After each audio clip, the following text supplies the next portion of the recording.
You should have just brought about 30 more for all of them. They're all right there. How you feeling at edge right now? Obviously, you hit it in the spring. Yeah. Feeling more comfortable? Yeah, it doesn't feel like I just started doing this. I feel like I've been doing this for a while. You know, still everyday things start to come more natural to me, but overall, I feel pretty good. Yeah. Who did you study after the spring? I mean, obviously you get to study yourself, but is there any other guys that you try to get tips from? You know, maybe a similar switch going from linebacker to edge. I studied a lot of. I mean, I like to watch a lot of Jalen and Quincy, just because they were in the system, and it's a lot of the same type of stuff. But also, there's literally anybody who I can take different parts of games from different people, so I can't really pick apart anybody specifically. I try to stay with people kind of in my height range. I don't want to, Greg is a giant.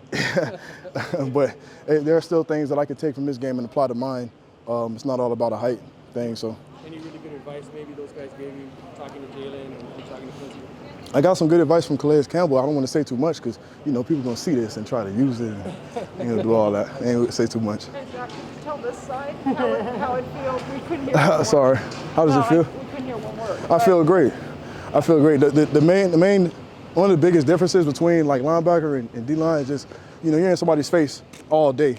And so that's a different, you get tired a little, it's a different kind of tired. You're not just out there sprinting and stuff. You're engaged and you have to be strong in your core and all that type of stuff. It's a different kind of tired, but it's, as long as you can apply the technique while you're tired, you'll be all right. Is it exhilarating? Is there a different, mental and physical thing that goes through you, when you're playing it?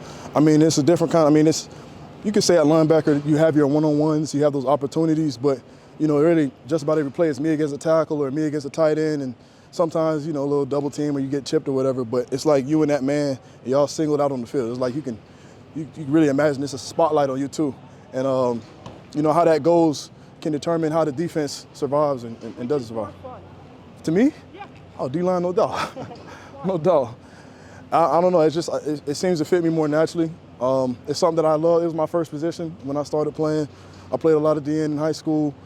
And just, the nature of the position just really does something for me. How challenging has it been, like you mentioned, to take on those double teams, to lift your strength, but maintain your agility, your speed, and your acceleration? Well, the first thing was I had to gain 30 pounds in the spring, so there was that. And adjusting to that, and I think I had a couple bad conditioning days or whatever when we first got started, but once I got used to it and got rolling, back to my normal sub, I can run all over the field. It's not really a problem. And then, again, getting into camp, getting into football shape. You can do whatever you want on the track. You can run all the gases you want, but until you start banging in the helmets, you never really know how in shape you are. So that's been the main thing. But I wouldn't say it's been any more challenging than it has been in the past. You have to do anything crazy to put on weight? You eating a ton?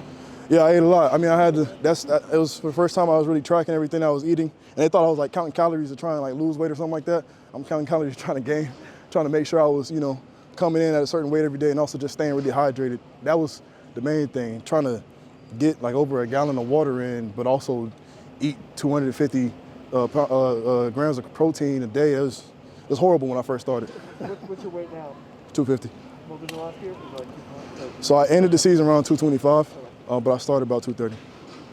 So I'm like around like 250, 255-ish. It's camp, so I'm probably 250 now. Zach, how would you, the leadership of the team, the player-led leadership, how is it this year? Is it in a spot that you like, that you're used with?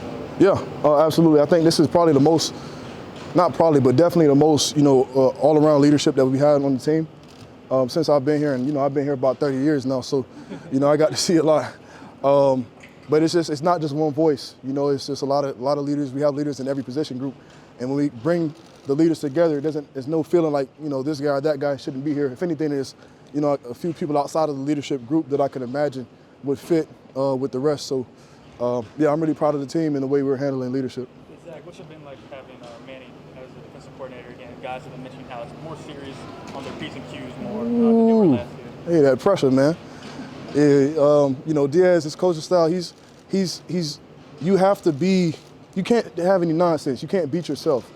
And he really emphasizes, that, but also just being a smart player. You don't want to do anything. It's like this situation and not that situation. You're not just gonna, he always says, don't be the line on the piece of paper. And that's what we're learning. We're learning how to adjust to every situation. how the little details make a big difference during a play. It might be a couple inches in alignment. You don't know. But those couple inches might not mean a lot to a player. It means a lot to Coach Diaz, and he makes it mean a lot to you over time, as well as other coaches. So, you know, those details, people have to understand how to be detail-oriented in this defense, and, you know, it'll be all right. All right. Yeah, have a good one. Appreciate you.